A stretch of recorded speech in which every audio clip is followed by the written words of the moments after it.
Welcome to the 2020 APAC Groundbreakers Virtual Tour by APAC OUC. This year, our event will be the biggest one ever done with 174 sessions, including normal sessions, workshops, and hands-on labs from 123 different speakers over 11 days. Also, it will cover sessions on 4 different languages. Please remember to register to as many sessions you can, and all sessions will be available to replay as many times you want for 2 weeks after the initial session date and time. You can also interact with the speaker at any time during that 2 weeks by posting questions or comments directly in the playback session page.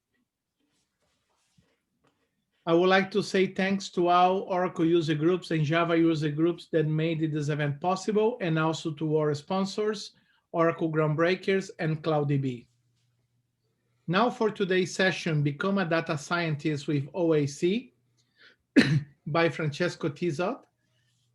Hopefully I pronounce your last name properly, Francesco.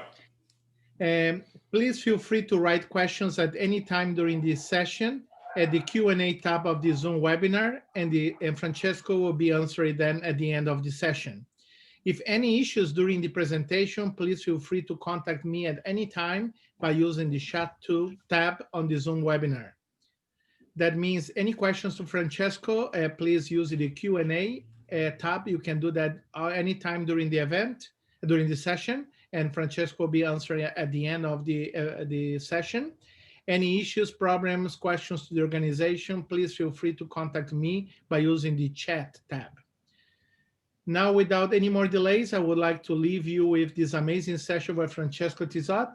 And I am now stop sharing, and Francesco, you are free now to share your screen and start the session. I will put myself mute. Okay, you should see my pasta screen now. And now you should see the slides. Okay, perfect. Thank you very much for the introduction. Thank you all for joining this session. It's 7 a.m. for me, so I hope I can still speak English so early in the morning. I believe you're here in order to understand how to become a data scientist with Oracle Analytics Cloud. So let's start. First of all, something about me. I'm Franceso Tisiot. I'm the analytics tech lead of a company called ENRICHMENT. I come from Italy. I live in Italy, but I travel all around the world for client work as well for conferences. Let's hope that next time we will be here again doing not virtual, but physical conference, and let's hope that we will be able to travel again. Something about my company, it's called ENRICHMENT. We work on 3 main pillars. The first is data engineering. So we take the data from any source, we change the shape and we load to any target. You can let us know what is the source, what is the target, and what is the ELT/ETL tool of choice. Second pillar is analytics. We started with a centralized BI system 15 years ago. Now we help clients doing self-service as well as centralized BI system and understanding where to mix them and when it's useful to use one or the other. The third pillar is machine learning. We have a bunch of data scientists that we keep on cages within our company, and we sometimes release them to clients when they have the need, and we help clients solving data science problems as well as teaching them how to solve the problems themselves, so next time they can do by themselves. So let's start with the most simple question about this topic. What is a data scientist? We know that there is the rise of the need of data scientists. Everybody wants one. But what really defines a data scientist? You could think about a data scientist just, for example, as a data analyst that lives in California, because this is just a fashion. The boundaries between data analyst and data scientist are not really so thick. Let's see what I think defines a data scientist. Well, for me, it's all about knowledge. As knowledge, a data scientist needs to have some sort of knowledge about programming languages. For example, using R and Python, which are the 2 most common languages used in data science. Then, a data scientist is not only a programmer, is also person with a lot of knowledge around statistics and linear algebra. And again, if you think about only those two, there is quite a lot of people that could manage some of them. The third point, which is not shown here, but actually is very, very, very relevant, is business knowledge. Because a data scientist could be perfect on paper, but when you put her in a company, can become useless if it doesn't understand the business and the data regarding the business. So you can understand here already that some of this knowledge was already in common with a data analyst. For example, that analyst could already know some statistics. Most of the time, the data analyst doesn't know how to write like Python or R code, but it has a knowledge of SQL. So the point is, how can we become a data scientist if we are a data analyst? Because the problem in the market today is that everybody needs a data scientist, but not everybody can find a data scientist because of location, because they cannot afford one. But still, every company wants to solve some sort of problem with data science. Let me check. I see a couple of questions.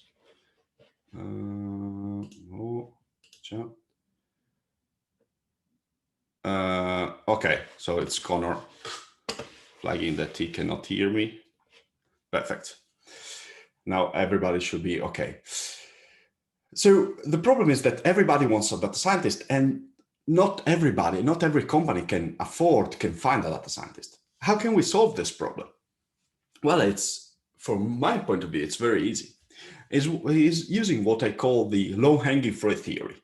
So instead of trying to upskill, find the person with all the skills, let's start using tools that take the work of the data scientist and brings the work of the data scientist at the level of the people that you have in your company. So allow the people within your company, the existing people within your company, to solve probably simple data science problem. So if you have to hire just one data scientist, you can let the data scientist focus on the most complex problem. And this is what I call democratizing data science. So bringing data science to people. Let's see some examples. A first example. Me as a business analyst, I want to understand what are the drivers of my sales. The old way of solving this problem was basically asking to a senior guy. And the senior guy was telling me, look, that based on my experience, the drivers are A, B, and C. Let's think for a second about the problem of, the problem of trying to sell gelatos. If I want to sell gelatos, I want to find the drivers that are good in order to sell gelatos. If I ask someone in Italy, which is the main driver for selling gelatos, he will tell me, look, that you will sell more gelatos during the period between June and September, during summer here. This information is correct. However, it includes what I call personal bias. So it includes information which are related only to me. I'm the expert, I'm the person living in Italy, so I know only the reality around me. If you ask the same question to Connor in Australia, he will probably tell, if he is in the gelato business, that in Australia you sell more gelatos between October and February. So again, it's personal bias. What if we could have a tool that could analyze all the data that we generate about gelatos, all the data that is present, that we feed into the machine about gelatos, and could tell us all we need to know about them? What if the tool exists and could tell us, look, that based on all the data that you uploaded, that you connected to, talking about gelatos, the statistically significant drivers are A, B, and C. This is what is called augmented analytics. So it's not the analytical tool not working only in passive mode where we connect and we start building stuff. The tool is actually active, is telling us suggestions about what we should care about on top of our data set. Another example, I can make 100 calls in a day, But I want to understand if the client that I'm going to call is likely to accept the offer or not, because I want possibly to call only the clients which are likely to accept the offer.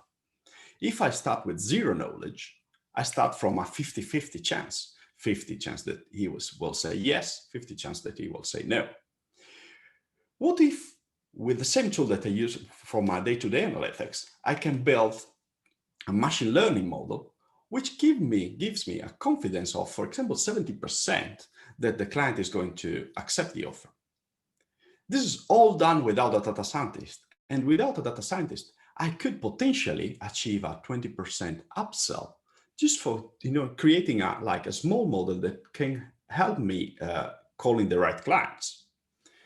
So if you think that this is a good idea, giving some more information, some more power in the end of the business analyst, well, welcome to this talk and welcome to the tool that will allow you to do so, which is called Oracle Analytics Cloud. If you're not familiar with the tool, let me explain it to you. Oracle Analytics Cloud is the only tool in the market which successfully solves all the analytical functions. All the analytical functions, because there is not only one analytical type of function, type of analytics. There are actually two. The first one is called Classic. Classic is where, in the old days, you had the business department that was writing down some requirements, handling the requirements to the IT department, which was working for like 2 months, 3 months, 5 months, and then was creating a pre-built, like in this case, dashboard that was then used kind of in passive mode, semi-passive mode by the business user.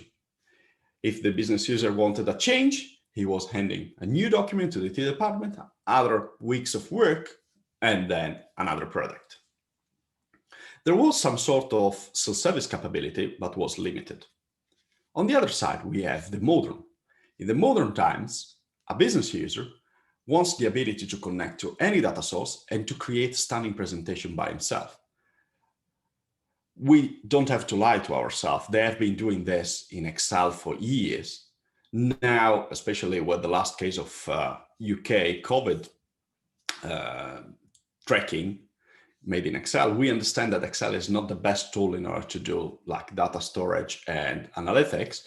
Now there is a tool within Oracle Analytics Cloud that allows business users to connect to any data to create visualization without the intervention of the IT, without having to wait for the IT department to build something for them. Let's look in deep at both the function. So for the classic, in OAC, the classic way of creating answers and dashboards is very similar to the old days of OBIE 12c, which was the tool that was there before OAC. It's meant to build content that is more or less centrally maintained. It bases all the data set into a tool that is called RPD, a metadata model, which abstracts the data set from the end user. And so you need also some centralized IT people to build that sort of RPD model in order to expose metrics and dimension to the end user. It's accessible via the browser or via mobile, and you have the interactive dashboards. So it means that it's not completely passive. The end user has the ability to change filters, to navigate from one page to the other, to drill down, and also to some sort of create custom content, always based on a preset of predefined data sources by the IT team. It has also BI Publisher. BI Publisher is the tool perfect for pixel perfect PDF reporting. If you have to produce massive PDFs, massive amount of PDF, let's say receipts for all your customers, you can use BI Publisher. And then you have the action framework that, as I said before, adds a little bit of interactivity to all the dashboards, so you can navigate from one page to the other, passing filters, or you can go from OBIE to another application, passing other filters, if the target application has, for example, a URL that you can call.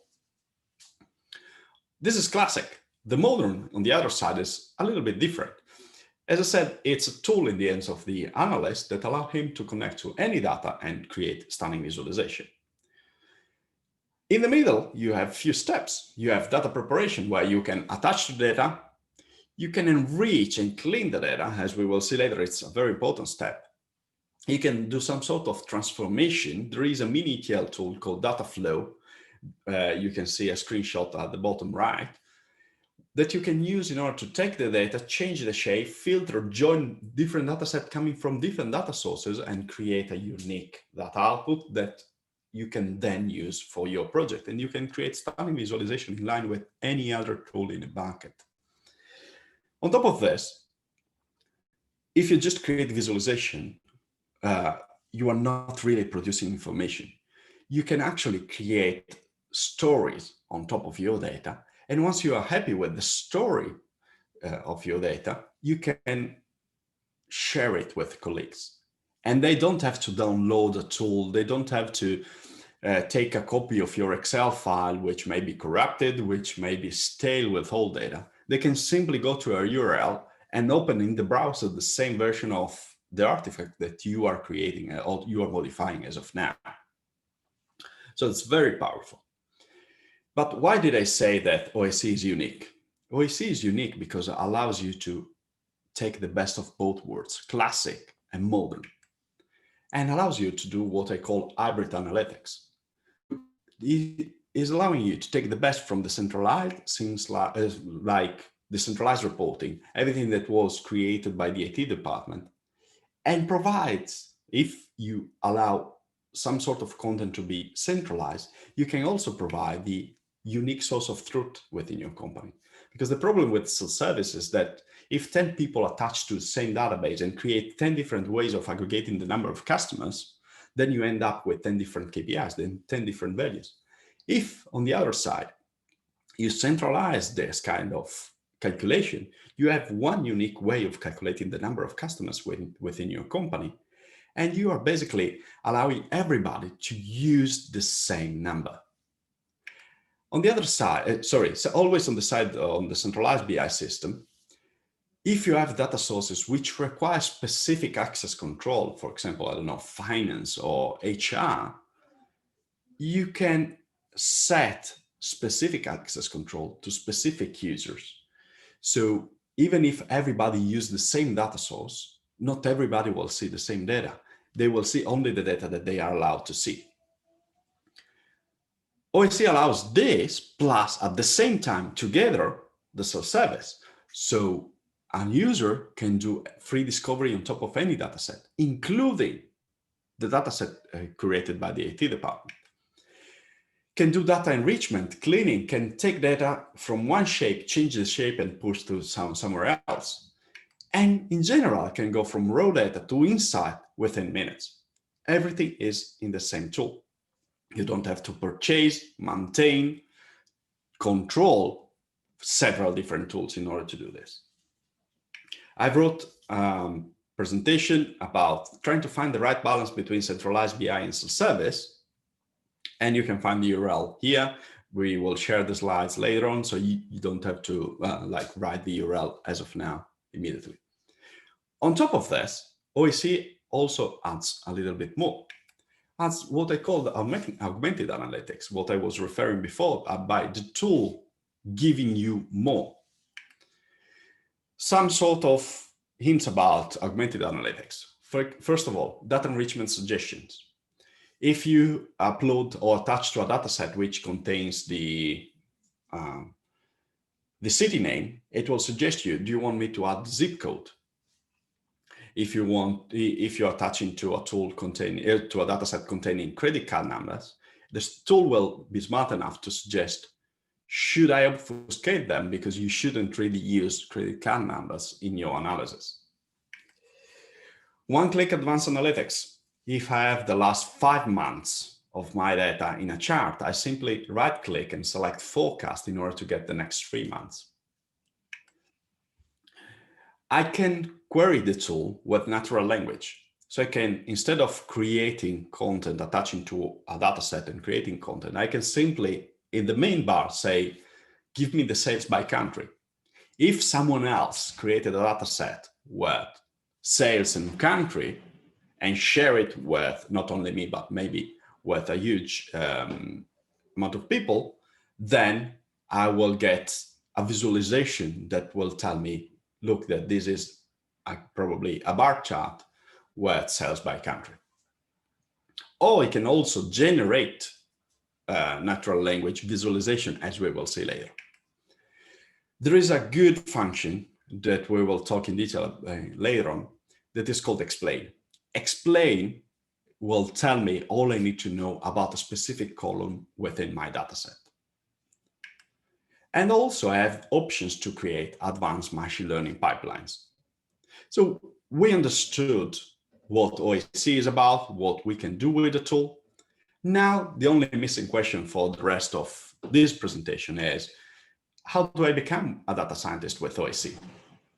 And what we will see later on is a set of steps that every data scientist does, and we will mimic them exactly within the tool. So you will see a normal process that a data scientist performs in his day-to-day activity, and we will do exactly that with OAC. So let's start. We need to follow a series of steps, but the first step, the very first step, is actually not done in the tool. The very first step in any data science problem is defining the problem. What you need to do in order to define the problem is to find what you want to predict, first thing, and to find a way to measure how good is your prediction, to find a KPI that allows you to measure how the prediction, the model that you will create, predict the outcome in a good or bad way. You need to find a way to define that in a mathematical way, so you can come up with a score that you can optimize the machine learning model, and you will be able to optimize to a certain amount. So for example, if I wanted to predict the number of gelatos, my KPI will be for a certain period, I will try to predict the number of gelatos that I sell, and I will understand the difference with the real amount of gelatos that I'm selling day to day. So this difference between the predicted value and the actual value will be my error, and I will try to create a model which tries to minimize that error. Once we define the KPI, and defining the KPI is really important because it will drive the model selection later on, we can then start our data science process. And as I put it down, you have to go through 6 steps into data science. Let's check them out. First step, we need to connect to a data source. There is no data science without data. So we need to connect to the data source, which is holding our data set. Second step, we need to clean the data. Since most of the time we are connecting to raw data, we cannot expect the data to be in the perfect shape for us to start analyzing. So we need to do some prep work in order to have this data set be taken into a shape where we can feed a machine learning algorithm with it. Third step is transform and enrichment, or as data scientists like to call, feature generation.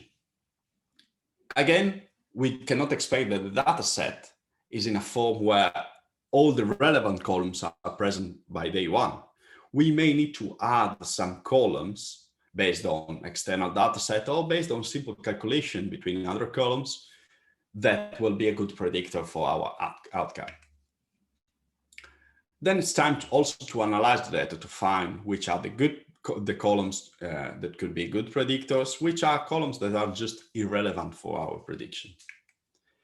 And then it's time to do like machine learning training and evaluation. So we can train one or more machine learning algorithms and evaluate them one against the other based on the KPI that we define in step 0. Last bit is actually using the machine learning model that at the end will be the winner, the one with the best score, and using it to do prediction. So let's see how we do all these 6 steps within OAC. First step, connect.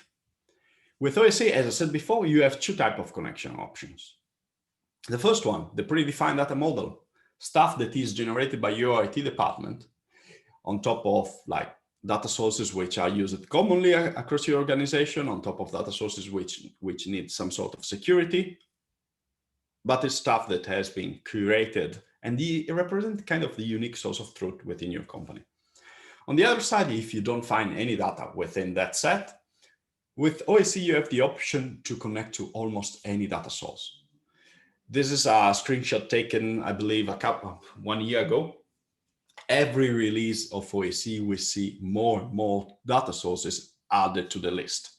So if you have almost any data source, you can attach to it with OAC. And you can start playing with data. Next step, we need to clean. Cleaning is a fundamental step. And you may ask, what do we need to clean? And I'm telling you, there are a lot of cases that you need to be aware. First of all, missing values. What if, for example, I'm registering every sales of gelato that I'm doing during my day, and I'm also storing the age of the person which is buying the gelatos. But for some of the rows, I couldn't record the age. So what is the value that I'm going to put there instead of the missing value? Is going to be the average of the day, the average of the year, the average of the city that where I'm selling gelatos.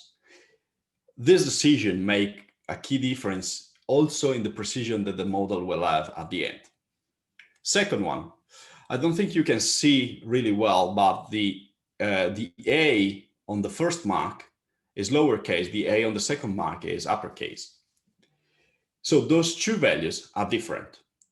If you don't classify, if you don't try to match them into a unique value, the computer, the machine learning algorithm, will treat them as different values. So you have to apply some sort of knowledge, user knowledge, in order to kind of cluster the same information together. As in this case, if there is a wrong value, you will have to kind of fix it.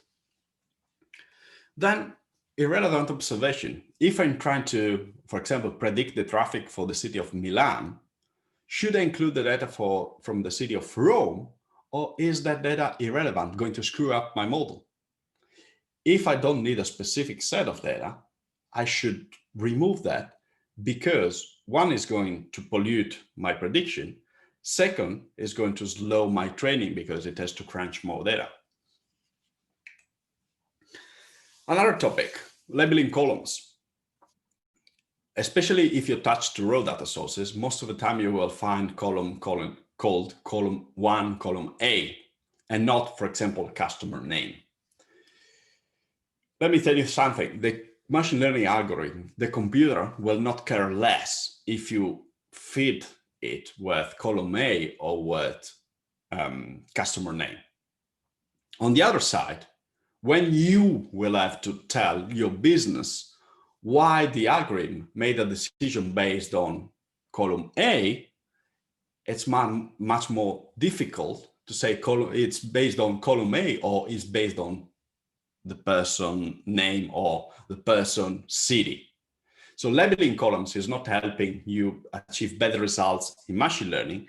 It's helping you explain the output of the machine learning algorithm. Then handling outliers. Outliers are corner cases within your data set that are not really representative of the reality.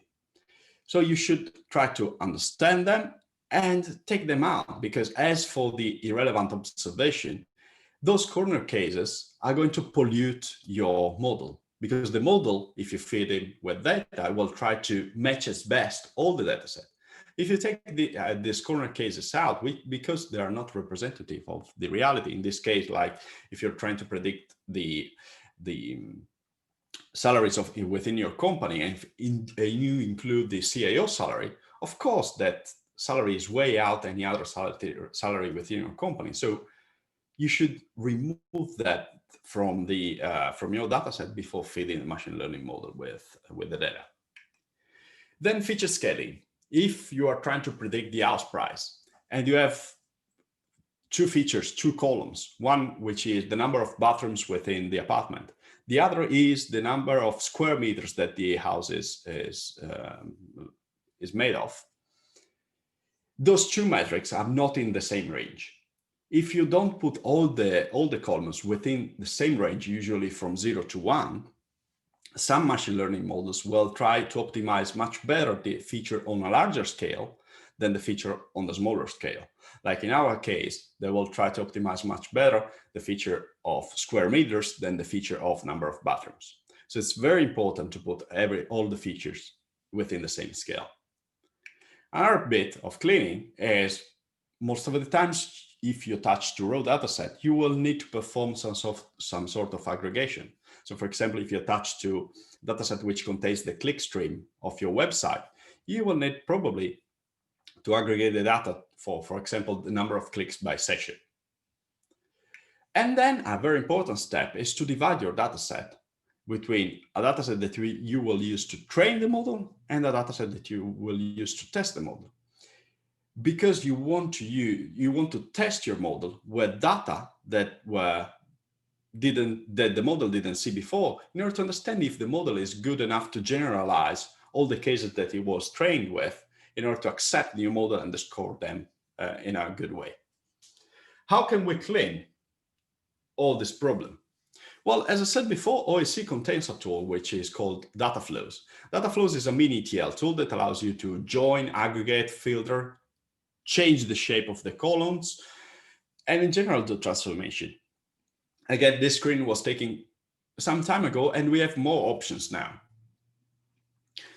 If you think about all the problems that I was showing you before with an ETL mindset, you start realizing that just simple transformation. For example, missing columns is just doing a case when.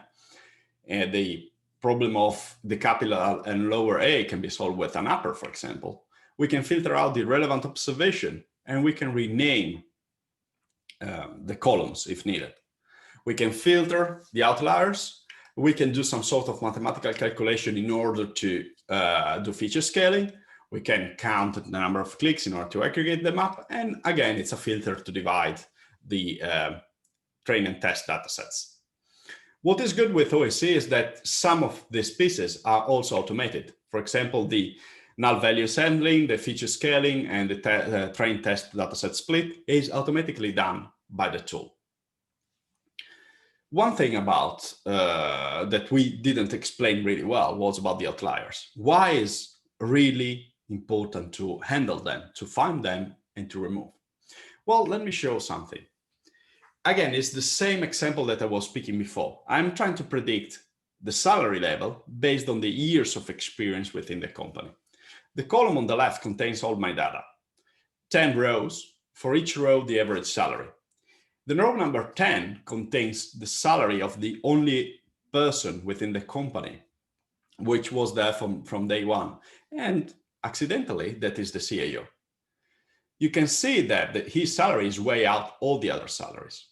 So the model on top is just a simple, it's trying to basically match all the 10 values with the same parameters. So as you can see, trying to match all the 10 values is not matching really well any of the values because of this outlier. The model at the bottom has the same parameters as the model on the top, but I just remove the outlier, the row number 10. As you can see, the model at the bottom is fitting really well all the other segments. So why removing an outlier is very important? It's because it gives you more precision within your model, even if you're not adding more complication to it, if you're not adding more parameters or more like computational power, something like that. So removing the outliers gives you stunning optimization in the model, even if you don't change anything to the model. The problem here that we have now is that we understood that outliers are bad. How we find the outliers? If you have only one dimension, you have several features within OAC that you can use. For example, explain, as we will see later, will tell you, like, look, that Again, this is a wine data set where I have samples of wine and I have a point system going from 0 to 100. So I expect, for example, the average of this point system to be 50.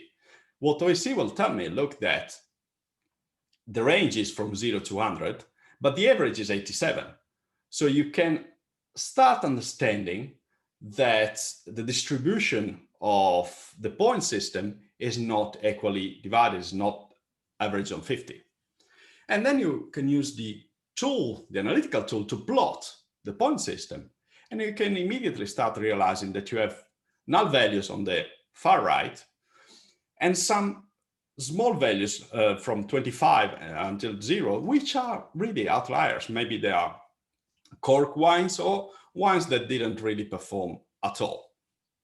And you should, again, you should remove them because they are really outliers, are really samples that shouldn't be included in our data set. If you have more than one dimension, for example, 2 dimensions, again, you can plot them. You can create a scatter plot. And you can simply ask to OAC, OAC, please tell me the outliers. OAC will, for example, color the outliers with another column. And you can use this information in order to filter them out. So as of now, we understood everything about cleaning. Next step, feature engineering. I need to create new features on top of my data. Let's see some example. For example, I have a location and I want the associated zip code. I have 2 locations. Let's think about trying to predict the taxi fare from point A to point B. Calculating the distance from point A to point B and using the distance, this will be a good predictor of our taxi fare.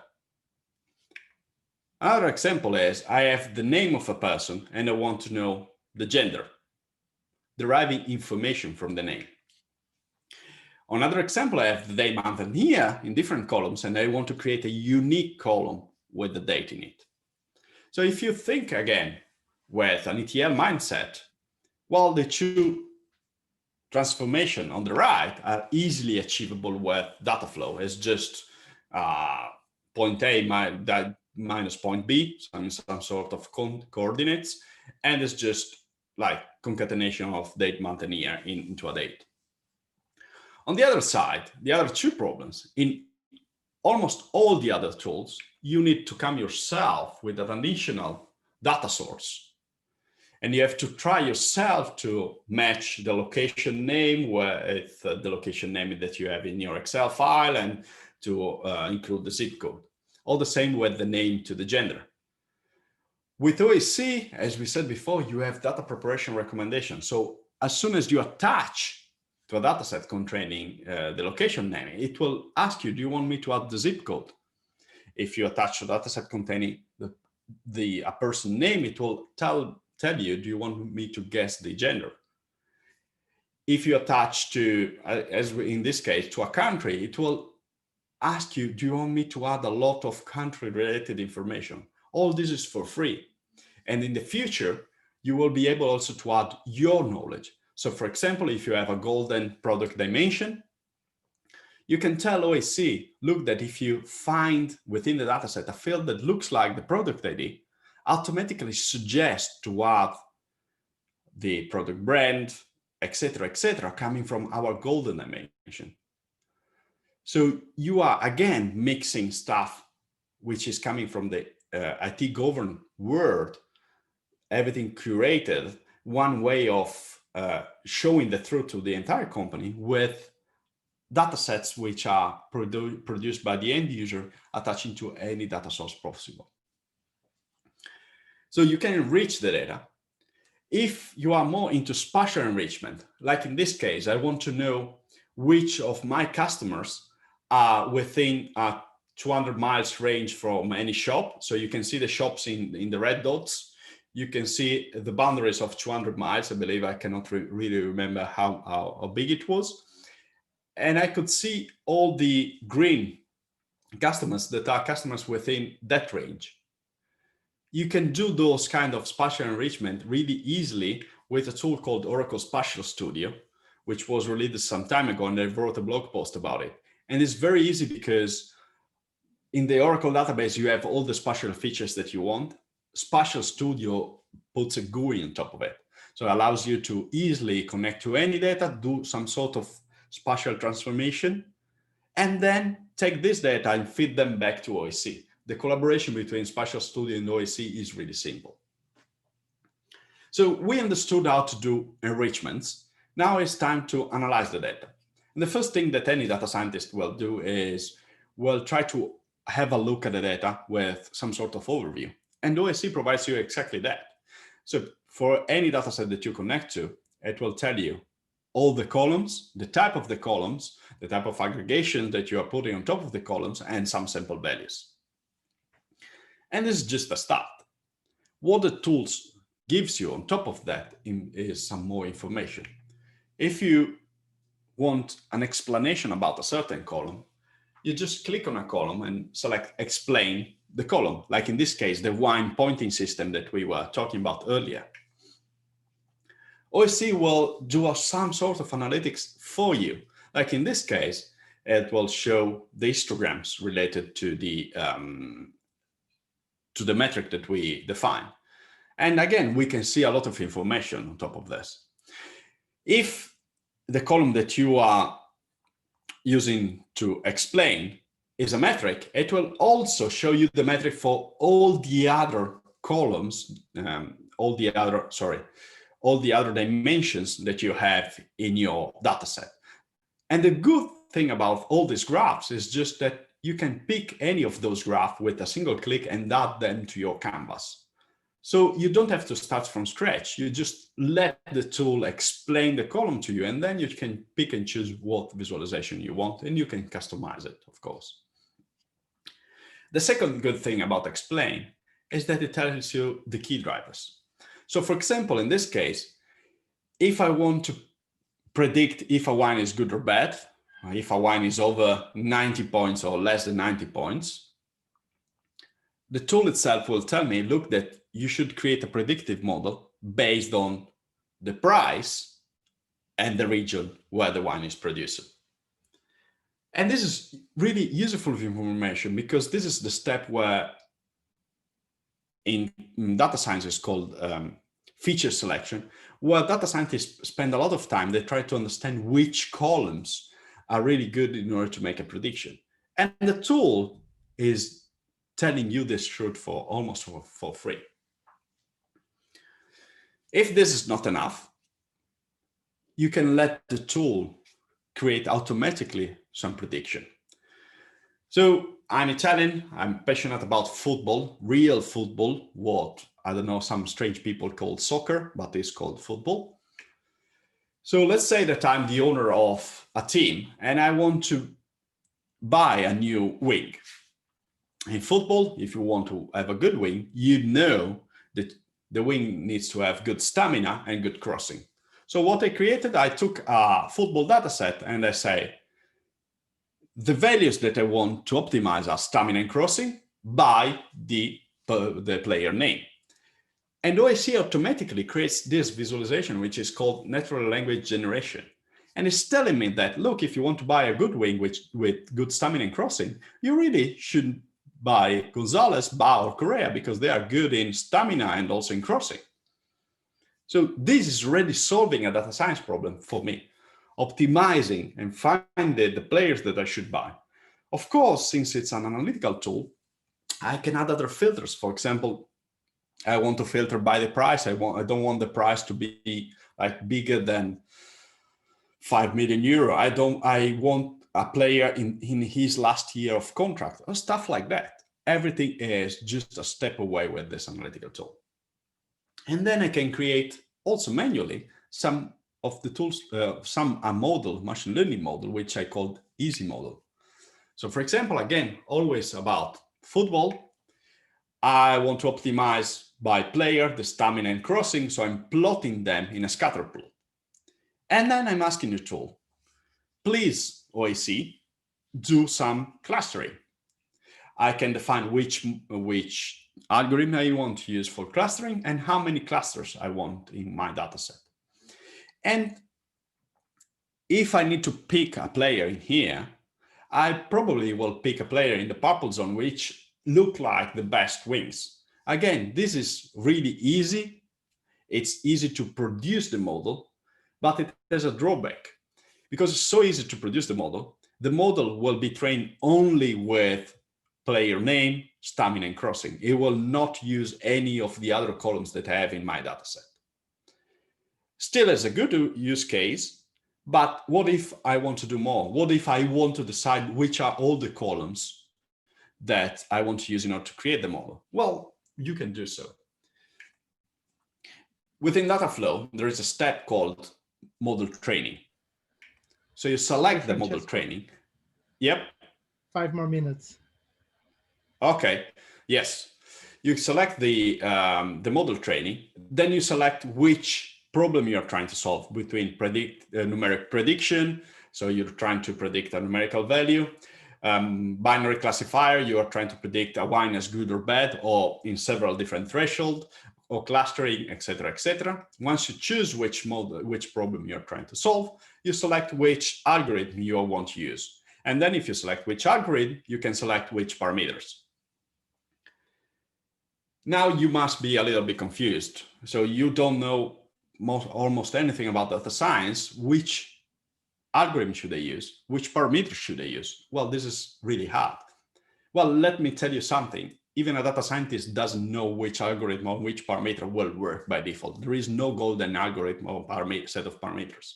What they do is they try, they change something, and they compare. And you can do the same with OAC. You have DATAFLOW where you can select a model, select a set of parameters, run the model, and then change parameters, rerun the model, and check the output. The good thing about OAC is that will give you some sort of way of calculating if a model is good or bad. Like in this case, for classification, the confusion matrix. The confusion matrix tells you how many predictions are matching the actual values in your test data set and how many not. And you will try to, for most of the times, to maximize the number of smiley faces compared to the total number of faces. And here we come back to the original question about defining which KPI is driving your model change, because there is no single truth. So for example, we have those two confusion metrics created by two different models. If our goal is just to maximize the number of predicted good wines where the actual wine was good, well, the top model is better than the bottom model. If, however, we change the KPI and we want to maximize the number of predicted good wines on top of the total, the number of predicted and actual good wines on top of the total number of predicted good wines, which is called precision, if you do a little bit of math, the bottom model is better than the top one. So again, defining the KPI that you will use to choose the model will drive the change here. And then you can just use the model. You can use on the fly. You attach to a new data set where you want to use it to create prediction. You select create scenario. You select which model you want to use. And then you need to take the columns that you use to train the model and to associate those columns with columns coming from your data set. And then the prediction is available as new column. If you use on the fly, every time you create a new visualization, you will recalculate the predictions. If you want to create the predictions at once, you can do that with DATAFLOW. Again, you select apply model, you select the model, you do the same matching of columns, you select which columns you want to include in the target data model, and you create a new data model with the prediction. If you follow all the steps, well, congratulations, you are now a data scientist. Almost. As I said, data scientist is a good fashion, but it also requires a lot of knowledge. Let's say that without knowledge, in a binary classification, we are 50-50 chance. Let's say with OAC, we're starting with OAC, we reach 60% confidence of prediction. In order to go from 60 to 80 to 90 to 95 to 97, the amount of knowledge that is required is huge. Still, you are doing the first steps in data science. So at the same time, you are not a data scientist now, but at the same time, you start learning a lot of stuff which is related to data science. For example, topic like data cleaning, feature engineering, model creation and evaluation, also feature selection is all stuff that you start learning. And there's stuff that is the same for OAC or for like R and Python. At the same time, if you create a model, even if it's not perfect, you are increasing the knowledge within your company. When you, on the other side, want to go deeper, for example, doing huge machine learning production deployment or solve the cases with an high accuracy, well, that's the time where you want to involve a real data scientist. And in all the cases of OAC, if you're attached to a data set, what OAC does is extract the data set, does the crunching on the OAC server, and then gives the result. If you have huge data set, maybe you don't want to move the data to the ML platform, you want to move the ML to the data platform.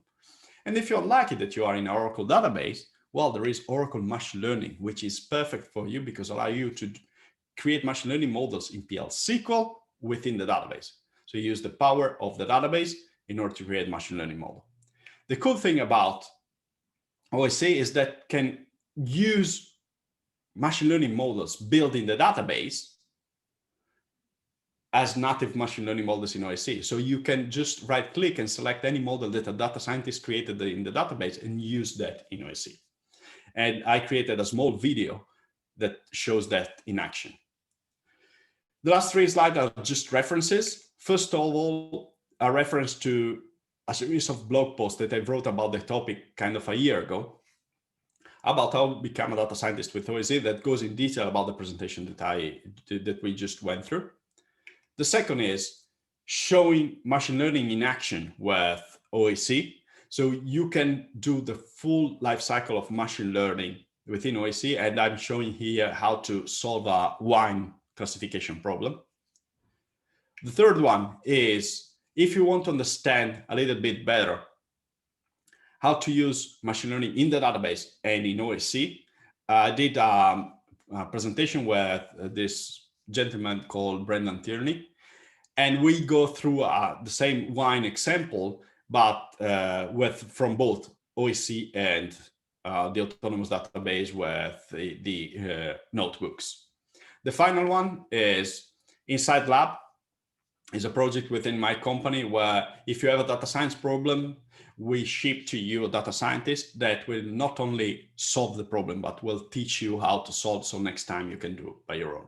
So you now have no more stoppers. If you want to start data science, you have the tool set and you have the knowledge to do so. I hope you appreciate this session. Thank you very much. Hi, Francesco. Thank you so much. Excellent presentation. We have up to this point no questions via through the Q&A. I will give a few more seconds, just in case. The playback of this session will be available in the next couple hours, and the people will be able to watch and see this presentation with no issues for the next couple of weeks, and they will be also able to post questions, comments, anything to interact with you, and I will be letting you know when someone is making questions on your session playback page. Okay. Thank you very much for having me here. Yes, I cannot see any questions, just people saying thank you for the cool presentation and people congratulating you. All right. Okay. Thank you very much. Thank you so much, Francesco, and have a wonderful day. And everybody. Thank you. Bye-bye.